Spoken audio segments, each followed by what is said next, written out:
नमस्कार प्यारे विद्यार्थियों। मैं हूं अमित ठाकुर और आज हम आपकी कक्षा 12 की इतिहास की पाठ्य पुस्तक के 13वें पाठ महात्मा गांधी और राष्ट्रीय आंदोलन यानी Mahatma Gandhi and nationalist movement, इस पर अपने चर्चा आगे बढ़ाने के लिए आए हैं। और पिछली कक्षाओं तक हमने सविनय अवज्ञा आंदोलन और असहयोग आंदोलन, यहाँ तक जो जो घटनाएं घटी थी, सॉल्ट मार्च, दांडी मार्च, यहाँ तक की जो जो घटनाएं घटी थी उन सबका विभिन्न पहलुओं से विश्लेषण किया था। अब इससे पहले कि हम आगे चलें, आगे की घटनाओं पर नजर डालें, यहाँ रुककर हम एक बार पीछे नजर डालते हैं और बात करते हैं कि जो हमारा असहयोग आंदोलन था, असहयोग और खिलाफत आंदोलन यानी नॉन कॉपरेशन मूवमेंट जो था, खिलाफत नॉन कॉपरेशन मूवमेंट, और जो सविनय अवज्ञा आंदोलन था यानी सिविल डिसोबीडियंस मूवमेंट, जिसके अंतर्गत सॉल्ट मार्च हुआ था, दांडी मार्च हुआ था। तो इन दोनों के बीच, ये दोनों ही बड़े व्यापक आंदोलन थे गांधी जी के जीवन के, तो इन दोनों के बीच कुछ महत्वपूर्ण अंतर हैं जो आपको बहुत अच्छे ढंग से याद रहने चाहिए, समझने चाहिए, न केवल आपकी कक्षा 12 के लिए बल्कि आगे आने वाली विभिन्न प्रतियोगी परीक्षाओं के लिए और अपने जीवन में भी एक निखार लाने के लिए आपको इन दो महत्वपूर्ण पड़ावों, जो भारत के राष्ट्रीय आंदोलन के ये दो महत्वपूर्ण पड़ाव हैं, इनके बीच का मुख्य अंतर आपके मन में, आपके मस्तिष्क में स्पष्ट होने चाहिए।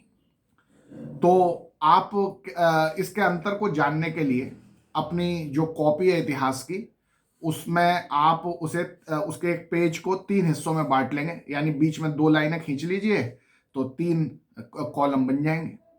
जो पहला कॉलम है उसमें तो आप लिखेंगे अंतर का आधार यानी बेसिस ऑफ डिफरेंस।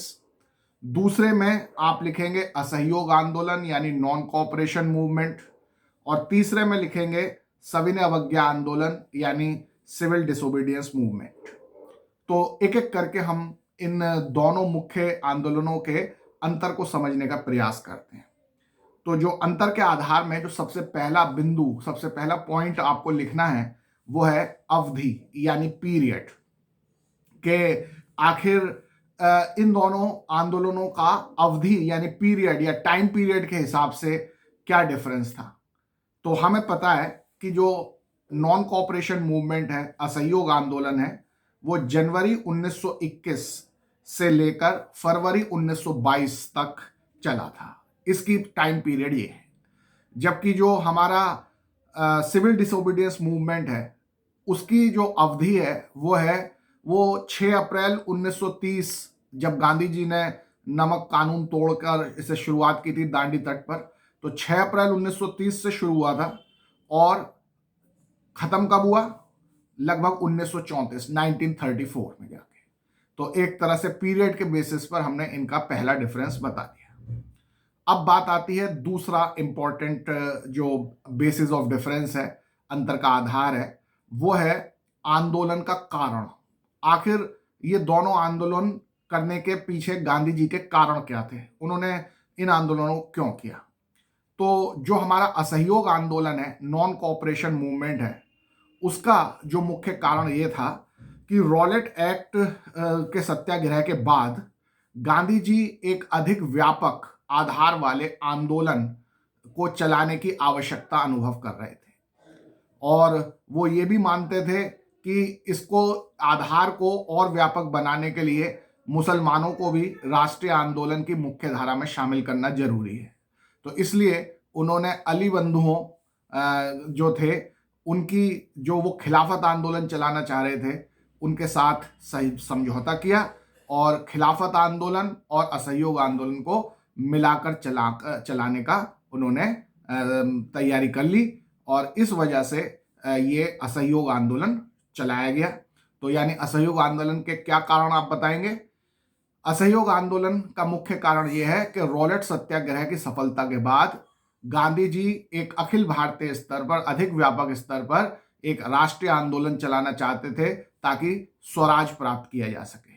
उनका कहना था कि अगर असहयोग आंदोलन अच्छे ढंग से चल गया तो 1 साल के भीतर भीतर हमें स्वराज मिल जाएगा। तो स्वराज प्राप्ति के लिए वो असहयोग आंदोलन व्यापक रूप में चलाना चाह रहे थे, इसलिए ये चलाया गया। और इसमें खिलाफत आंदोलन उन्होंने इसलिए जोड़ लिया ताकि मुसलमानों की भी राष्ट्रीय आंदोलन में व्यापक भागीदारी हो सके। जबकि दूसरी तरफ जब हम सविनय अवज्ञा आंदोलन की बात करते हैं, सिविल डिसोबीडियंस मूवमेंट की बात करते हैं, तो उसका जो मुख्य कारण था वो ये कि गांधी जी द्वारा वॉयसरॉय इरविन को लिखे गए मांग पत्र की मांगों को मानने से इरविन ने टाल मटोल किया।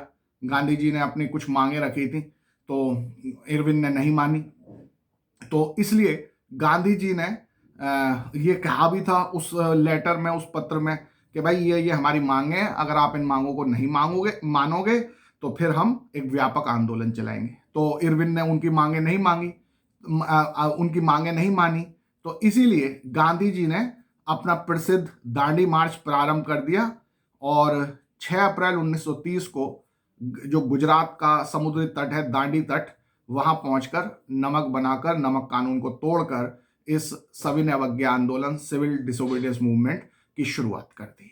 तो ये दोनों के कारणों में अंतर अब आपके सामने बिल्कुल स्पष्ट हो गया होगा।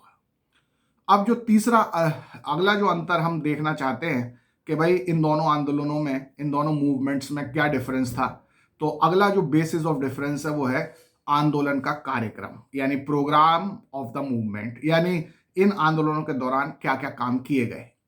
तो जहां तक नॉन कोऑपरेशन मूवमेंट की बात है, असहयोग आंदोलन की बात है, तो उसमें गांधी जी ने लोगों से, अपने कार्यकर्ताओं से, आंदोलनकारियों से क्या क्या करवाया, उन्होंने कहा और लोगों ने किया, क्या किया?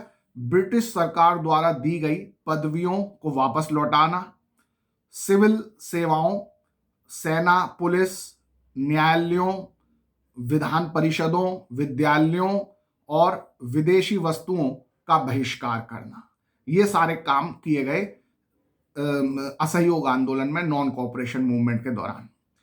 जबकि सविनय अवज्ञा आंदोलन, सिविल डिसोबीडियंस मूवमेंट में क्या क्या हुआ? लोगों को कहा गया कि वे ना केवल अंग्रेजों के साथ सहयोग करने से इनकार करें, जैसा कि उन्होंने 1921-22 में किया था, अपितु वे औपनिवेशिक कानूनों को भी तोड़ें। जो अंग्रेजों के कानून बना रखे हैं उनको तोड़ने के लिए डायरेक्टली कहा गया। असहयोग आंदोलन में कोई कानून नहीं तोड़ना था, बस अंग्रेजों से सहयोग नहीं करना था, उनकी नौकरी नहीं करनी थी, उन अंग्रेजी माल नहीं खरीदना था, उनके स्कूल में नहीं पढ़ना था, उनके कोर्ट में जाके वकालत नहीं करनी थी, उनसे नॉन कोऑपरेशन करना था, असहयोग करना था, लेकिन कोई कानून नहीं तोड़ना था। लेकिन जो सिविल डिसोबीडियंस मूवमेंट है वो कहता है कि असहयोग तो करो ही करो, इसके साथ साथ अंग्रेजों ने जो अन्यायकारी कानून बनाए हैं, दमनकारी कानून बनाए हैं, उनको भी तोड़ो। तो ये मुख्य डिफरेंस है दोनों के प्रोग्राम्स में, कि एक में क्या करना, दूसरे में। नॉन कोऑपरेशन मूवमेंट में केवल अंग्रेजों से असहयोग करना है, लेकिन कोई अंग्रेजी कानून नहीं तोड़ना। लेकिन सिविल डिसोबीडियंस मूवमेंट में असहयोग भी करना है और जो अंग्रेजों के अत्याचारी कानून हैं उन्हें भी तोड़ना है। जैसे गांधी जी ने स्वयं जो नमक कानून था, बड़ा अत्याचारी कानून, उसको स्वयं तोड़कर इस आंदोलन की शुरुआत की थी। तो विदेशी कपड़ों का भी बहिष्कार किया गया इस सिविल डिसोबीडियंस मूवमेंट में। शराब की दुकानों पर धरना भी दिया गया, किसानों ने लगान चुकाने से इनकार भी कर दिया और चौकीदारी कर भी नहीं दिए गए। गांव के अधिकारियों ने त्यागपत्र दे दिया और वनवासियों ने वन कानूनों का उल्लंघन किया और आरक्षित वन में जाकर लकड़ियां एकत्र की और जानवरों को चराया। तो यानी अंग्रेजी कानून भी तोड़े गए सिविल डिसोबीडियंस मूवमेंट में।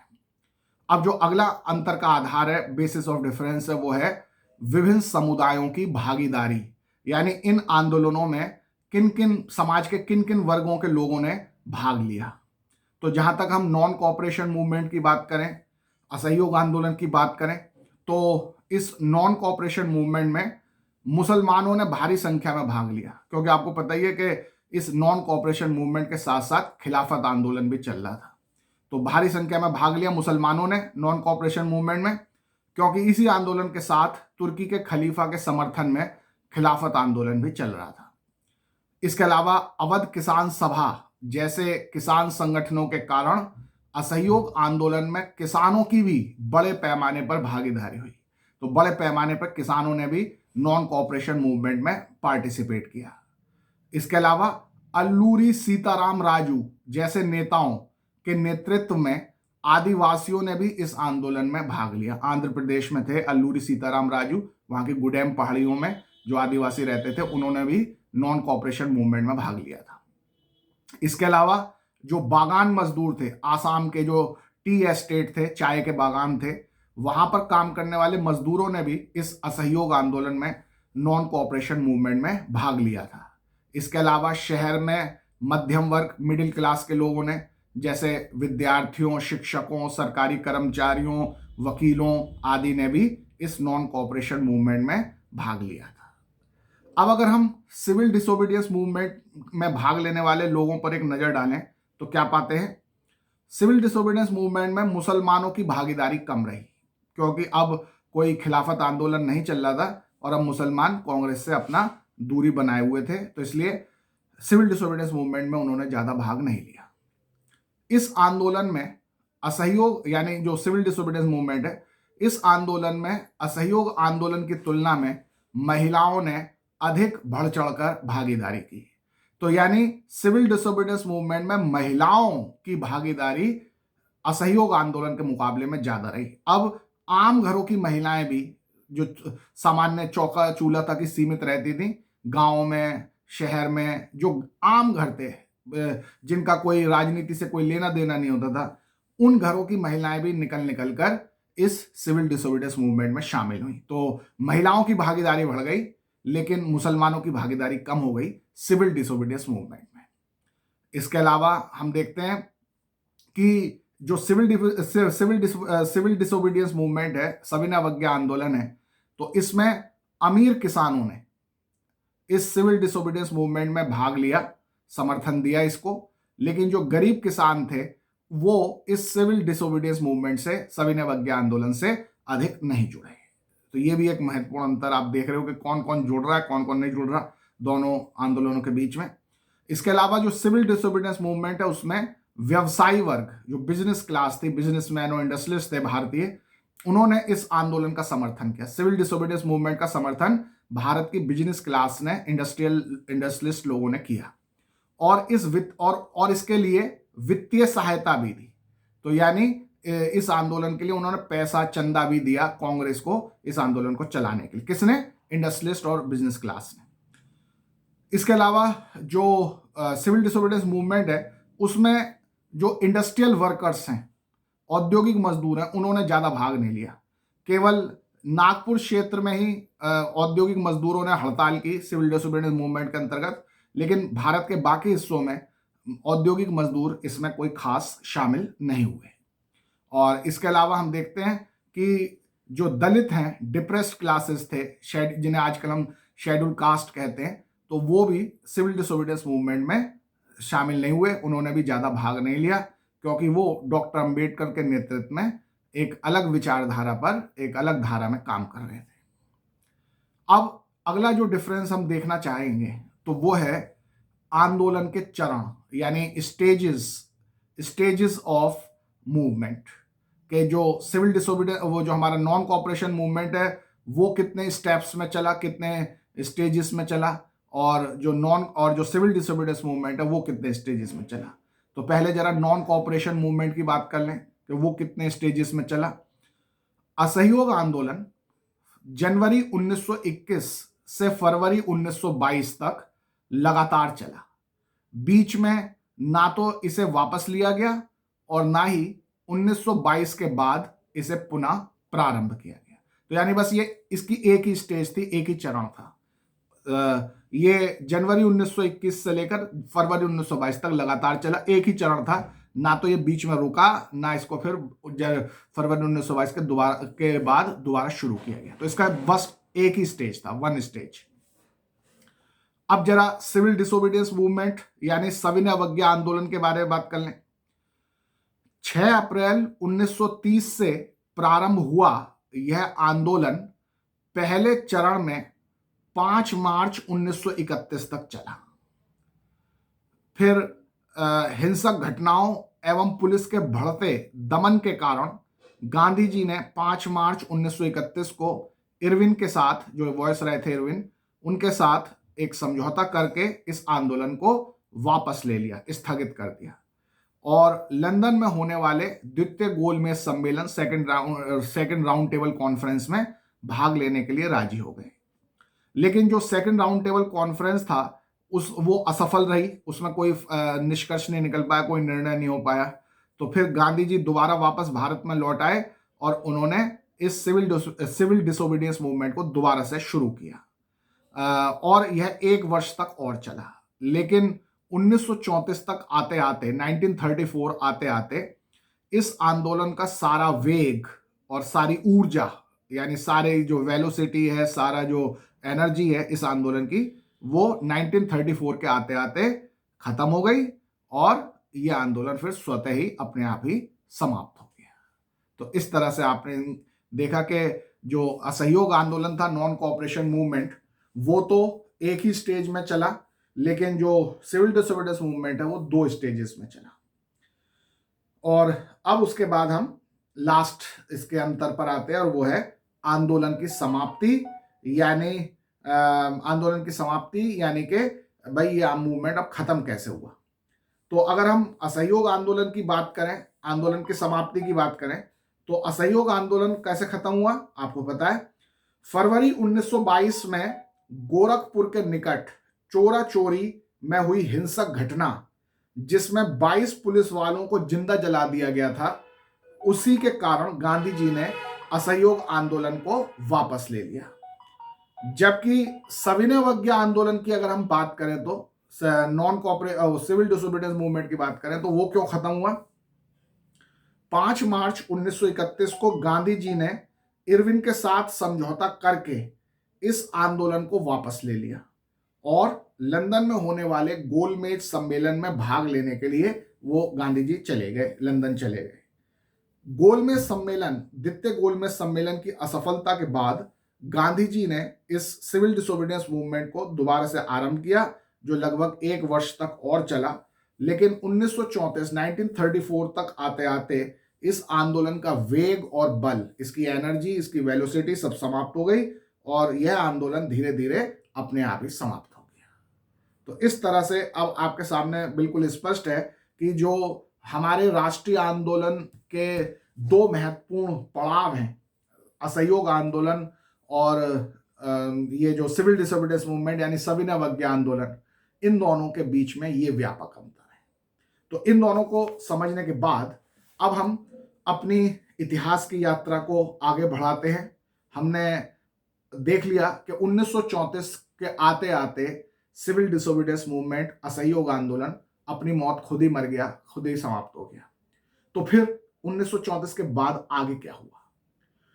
1934 के बाद एक बहुत बड़ा महत्वपूर्ण चरण आया और वो था 1935 का, 1935 का गवर्नमेंट ऑफ इंडिया एक्ट, यानी भारत शासन अधिनियम। अंग्रेजों ने भारत में शासन करने के लिए एक तरह का एक मिनी कॉन्स्टिट्यूशन रचा और जिसको कहते हैं government of India act 1935, Bharat शासन अधिनियम 1935।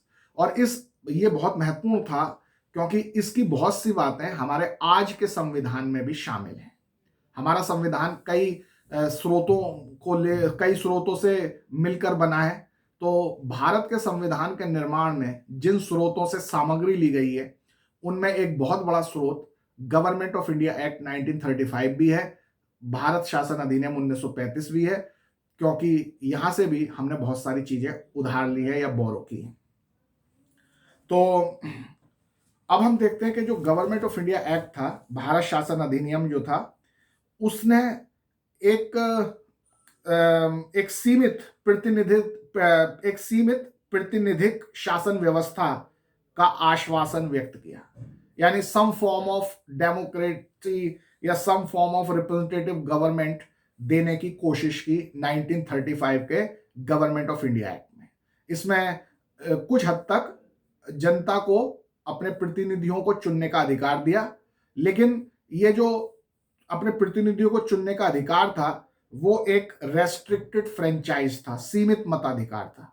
हर व्यक्ति को वोट का अधिकार नहीं मिला था, केवल धनी पैसे वाले लोगों को ही, पढ़े लिखे लोगों को ही चुनाव में वोट डालने का अधिकार था। आम जनता, गरीब मजदूर, किसान, अनपढ़, महिला, इनमें से किसी को भी वोट डालने का अधिकार नहीं था। तो इसलिए 1935 का जो गवर्नमेंट ऑफ इंडिया एक्ट था, उसने एक डेमोक्रेटिक फॉर्म ऑफ गवर्नमेंट, एक रिप्रेजेंटेटिव फॉर्म ऑफ गवर्नमेंट देने का प्रयास तो किया, लेकिन उसने जो जनता, जो प्रतिनिधि चुनने की जो व्यवस्था की, वो रेस्ट्रिक्टेड फ्रेंचाइज यानी सीमित मताधिकार पर आधारित थी। 2 साल बाद यानी 1935 में तो ये एक्ट आया, तो फिर 1937 में, 1937 में इस कानून के अनुसार रेस्ट्रिक्टेड फ्रेंचाइज के बेसिस पर, सीमित मताधिकार के अनुसार चुनाव हुए। उस समय अंग्रेजों का जो भारत था, ब्रिटिश इंडिया जो था, उसमें 11 प्रोविंसेस थे, 11 प्रांत थे, 11 राज्य थे, तो या सूबे थे, 11 सूबे थे। तो इन 11 प्रांतों में से 8 प्रांतों में कांग्रेस को बहुमत मिल गया और कांग्रेस की सरकार बनी। बाकी 3 राज्यों में किसी दूसरे दलों की सरकार बनी। तो इसका मतलब 1935 के भारत सरकार अधिनियम के आधार पर 1937 में भारत में चुनाव हुए और उन चुनावों के अनुसार, उन चुनावों के परिणाम स्वरूप 11 प्रांतों में से 8 प्रांतों में कांग्रेस की सरकार बनी। तो ये हम अब कहां गए, 1937 तक आ गए। अब और आगे चलते। अब कांग्रेस की सरकारें जब बन गई तो उन्होंने जनता के हित में काम करना शुरू किया। हालांकि उनके पास पूरी ताकत नहीं थी, वो जो अपने प्रांतों के गवर्नर थे उनके अधीन रहकर वहां की सरकारें काम करती थी, लेकिन उनके हाथ में जितना भी ताकत थी, वो जितना भी कुछ कर सकते थे जनता की भलाई के लिए, तो वो सरकारें कर रही थी। फिर आया साल 1939, यानी 2 साल तक ये कांग्रेस की सरकारें, जो चुनी हुई सरकारें थी प्रांतों में, वो 2 साल तक काम करती नहीं। 1937 में उनका इलेक्शन हुआ था और 1938 में भी काम किया, 1939 में तक भी काम कर रही थी। लेकिन सितंबर 1939 यानी सितंबर 1939 में पूरे विश्व में एक बहुत बड़ा महत्वपूर्ण घटनाक्रम हमें दिखाई देता है, और वो है विश्व युद्ध शुरू हो जाना। World war, second world war शुरू हो गया।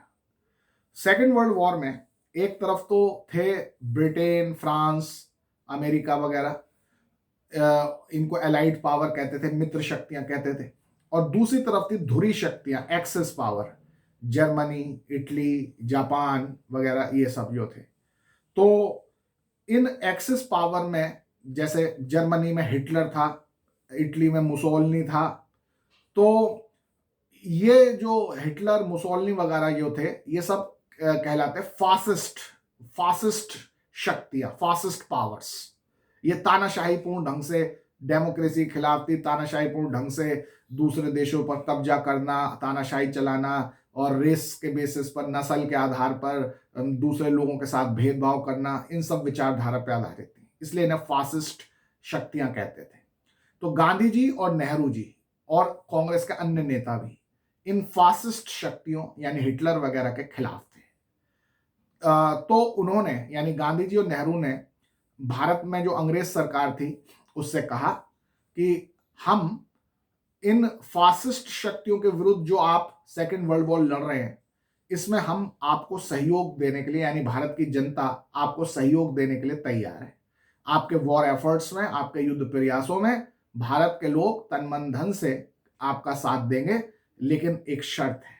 शर्त यह है कि जब युद्ध समाप्त हो जाए, आपकी विजय हो जाए, तो आप भारत को स्वतंत्रता दे देना। अगर आप हमारी इस शर्त को मान लेते हो, हमें यह आश्वासन देते हो, हमें यह वचन देते हो कि स्वतंत्रता के बाद आप हमें, यानी भारत को, युद्ध के बाद आप हमें, यानी भारत को स्वतंत्रता प्रदान कर देंगे, तो हम आपके युद्ध प्रयासों में, जो जर्मनी, इटली के खिलाफ आप युद्ध कर रहे हैं, जो एक्सिस पावर के खिलाफ आप युद्ध कर रहे हैं, इन युद्ध प्रयासों में भारत की जनता तन मन धन से आपका सहयोग करने के लिए तैयार है। लेकिन अंग्रेज सरकार ने जो है वो उनके कांग्रेस के इस प्रस्ताव को खारिज कर दिया। उन्होंने कहा नहीं भाई, स्वतंत्रता देने की बात अभी हम कुछ नहीं कर सकते, लेकिन आप हमें सहायता दो, हम देखेंगे, सोचेंगे कि क्या कर सकते हैं, लेकिन अभी हम कोई वचन नहीं दे रहे कि युद्ध के बाद हम आपको स्वतंत्र कर ही देंगे।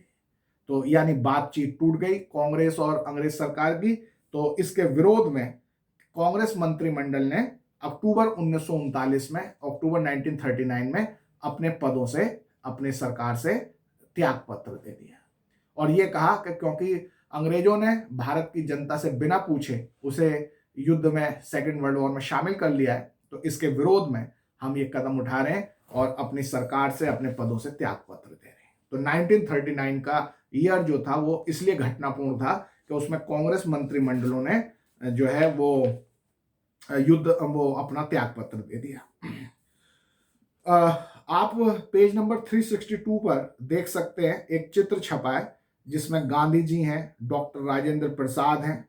वो 13 अक्टूबर 1939 को उस समय का जो वॉयसराय थे लॉर्ड लिनलिथगो, उनसे मिलने, उनसे बातचीत करने जा रहे हैं। इसी मुद्दे पे बात होनी थी कि भाई युद्ध के बाद अगर आप भारत को स्वतंत्र करने का वचन देते हो तो हम आपके साथ युद्ध में सहयोग करने के लिए तैयार हैं।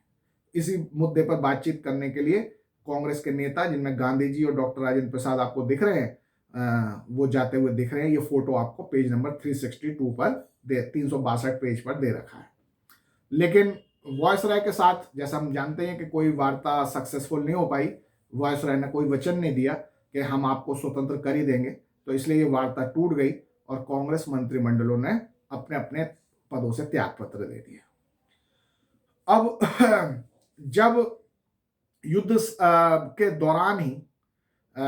दौरान कांग्रेस ने अंग्रेज सरकार पर यह दबाव डालने के लिए कि वो युद्ध की समाप्ति के बाद, सेकेंड वर्ल्ड वॉर की समाप्ति के बाद भारत को आजाद कर देगी, अंग्रेजों के ऊपर दबाव डालने के लिए इंडिविजुअल सत्याग्रह यानी व्यक्तिगत सत्याग्रह प्रारंभ किए। बड़े पैमाने पर इसलिए सत्याग्रह प्रारंभ नहीं किया कि जिससे अंग्रेजों का ध्यान ना भटके युद्ध से, क्योंकि जो कांग्रेस के नेता थे, गांधी जी, नेहरू वगैरह, वो एक तरह से फासिस्ट शक्तियों के विरोध ही थे और वो नहीं चाहते थे कि हम यहाँ पर एक बहुत बड़ा आंदोलन शुरू कर दें जिससे अंग्रेज सरकार की शक्ति हमारे को कंट्रोल करने में, हमारे आंदोलन को दबाने में खर्च हो और युद्ध में वो फासिस्ट शक्तियों के खिलाफ अच्छे ढंग से युद्ध ना कर सके। वो ऐसा नहीं चाहते थे, लेकिन फिर भी प्रतीकात्मक रूप से, सिंबॉलिकली, कि हम अंग्रेजों के नीतियों के खिलाफ हैं, तो ये दिखाने के लिए कांग्रेस ने 1940 से 1941 के दौरान इंडिविजुअल सत्याग्रह यानी व्यक्तिगत सत्याग्रह किया। इसके अंतर्गत केवल एक व्यक्ति जो था, कांग्रेस का कोई भी कार्यकर्ता, केवल वो सत्याग्रह करता था। तो ये सिंबॉलिज्म था, प्रतीकात्मक विरोध था कि हम विरोध भी कर रहे हैं लेकिन कोई ऐसा काम भी नहीं कर रहे कि जिसकी वजह से सरकार को परेशानी हो और वो ठीक फासिस्ट शक्तियों के खिलाफ ठीक ढंग से युद्ध ना कर पाए। तो इसलिए इंडिविजुअल सत्याग्रह यानी व्यक्तिगत सत्याग्रह प्रारंभ किए गए। और आपको पता है कि जो सबसे पहले व्यक्तिगत सत्याग्रह करने वाले, जो सबसे पहले सत्याग्रही थे, वो थे विनोबा भावे। तो फिर मार्च 1940 में, 1940 की मार्च में एक नया घटनाक्रम भारत में हो गया। भारत की राजनीति में एक नया घटनाक्रम आया और जो बहुत ही महत्वपूर्ण रहा, जिसने भारत के आने वाले जो परिस्थितियां थी, जो भी इतिहास था, उसको निर्णायक रूप से प्रभावित किया। हुआ ये कि मार्च 1940 में मुस्लिम लीग ने पाकिस्तान के नाम से एक पृथक राष्ट्र की स्थापना का प्रस्ताव पारित कर दिया और उसे अपना लक्ष्य घोषित कर दिया। तो मार्च 1940 में मुस्लिम ने कह दिया कि मुसलमान जो है भारत में हिंदुओं के साथ इकट्ठे नहीं रह सकते और उनको एक अलग राज्य, एक अलग देश चाहिए होगा और उसका नाम होगा पाकिस्तान। तो अंग्रेजों के ऊपर दबाव डाला उन्होंने, मुस्लिम लीग ने, कि हमें एक अलग पाकिस्तान चाहिए। आप जब भी भारत छोड़ के जाएंगे, जब भी स्वतंत्र करके जाएंगे भारत को, तो केवल उसे कांग्रेस या हिंदुओं के हवाले करके नहीं जाएंगे, आप इसके दो हिस्से करके जाएंगे। एक हिस्सा इन कांग्रेसियों को, इन भारतीयों को, इन हिंदुओं को दे देना और दूसरा हिस्सा हम मुसलमानों को दो, हम अपना अलग देश बनाएंगे और उसका नाम पाकिस्तान रखेंगे। तो ये एक नया एंगल आ गया भारत की राजनीति में।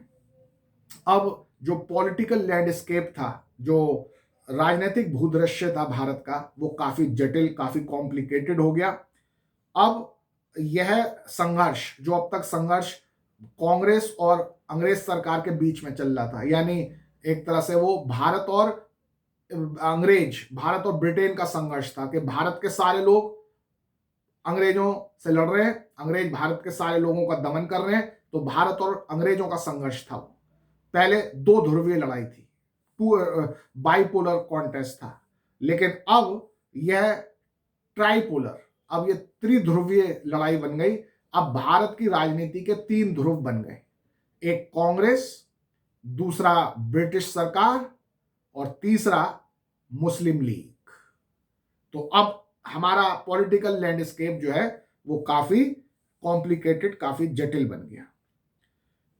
तो इसी समय, यानी उसी दौरान ब्रिटेन में एक सर्वदलीय सरकार सत्ता में थी, यानी किसी एक अकेली पार्टी की सरकार नहीं थी। वहां जितनी भी पॉलिटिकल पार्टियां थी उन्होंने मिला जुला के एक नेशनल गवर्नमेंट बनाई थी, जिसमें सभी पार्टियों के प्रतिनिधि शामिल थे।